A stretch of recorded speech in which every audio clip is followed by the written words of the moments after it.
आज Doubtnut app download करें। Doubtnut पर अपने सभी गणित, रसायन विज्ञान, भौतिक विज्ञान और जीव विज्ञान के डाउट्स का करो सफाया। बस प्रश्न की फोटो खींचो, एक ही प्रश्न को क्रॉप करो और तुरंत वीडियो सोल्यूशन पाओ। अभी डाउनलोड करें।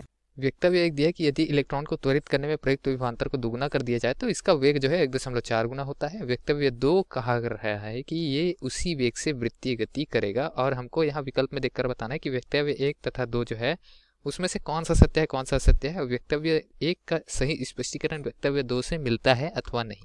ठीक, इलेक्ट्रॉन को त्वरित करने के लिए बात किया गया है, अतः यहाँ पर हम क्या सूत्र लगा सकते हैं कि EV इलेक्ट्रॉन वोल्टेज जो होता है वो क्या होता है, गतिज ऊर्जा के बराबर 1/2 m v की घात में 2। ठीक है, स्मॉल v से हम वेग को प्रदर्शित कर रहे हैं, कैपिटल V से वोल्टता प्रदर्शित कर रहे हैं। अब इस दिए गए सूत्र में नियत राशियां हटा देते हैं। 1/2 संख्या है, नियत है, E क्या है, इलेक्ट्रॉन परावेश नियत है, V वोल्टता है, उसी की निर्भरता हमको देखनी है। और ये जो V है छोटा v वो क्या है, वो वेग है। यहाँ पर लिख भी लेते हैं, कैपिटल V क्या है, विभवांतर है। चलिए बता देते हैं यहाँ पर विभवांतर। और स्मॉल v क्या है, स्मॉल v जो है वो छोटा v जो हमने लिया हुआ है वो क्या है, यहाँ पर वो वेग है इलेक्ट्रॉन का। ठीक है, m द्रव्यमान है वो भी परिवर्ती नहीं है, वो भी यहाँ पर क्या है, नियत राशि है।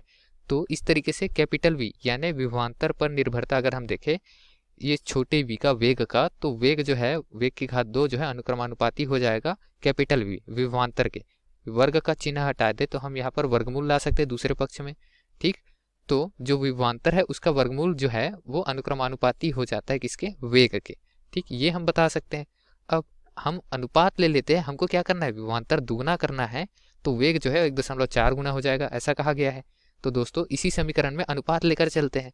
ठीक है, V1 बटे में V2 बराबर में क्या हो जाएगा, बराबर में पूरे वर्गमूल के बटे में कैपिटल V1 बटे कैपिटल V2 जो कि विभवांतर का अनुपात है। ठीक, अब यहाँ पर पहले वाला V1 जो है विभवांतर उसका मान चलिए लिख देते हैं। यहाँ पर V1 का मान हम ले लेते हैं, V वोल्ट है। V2 का मान क्या हो जाएगा, 2 गुना V वोल्ट हो जाएगा, दुगुना कर दिए।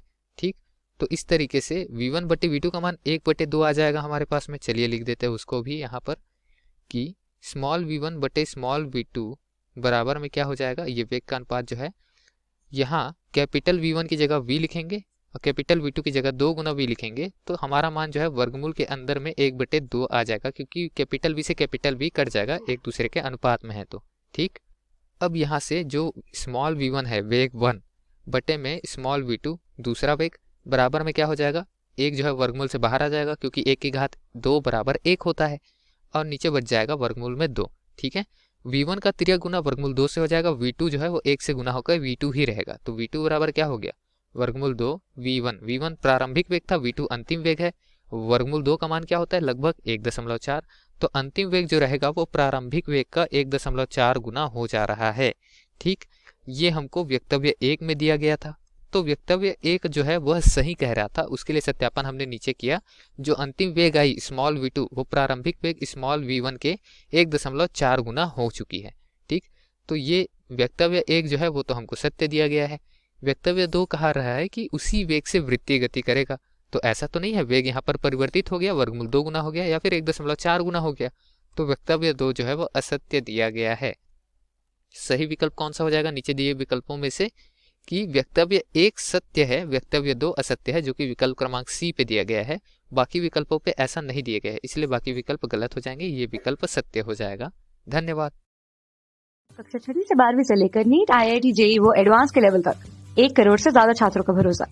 आज ही डाउनलोड करें डाउटनेट ऐप या व्हाट्सएप करें अपने सारे डाउट्स 8400 400 400 पर।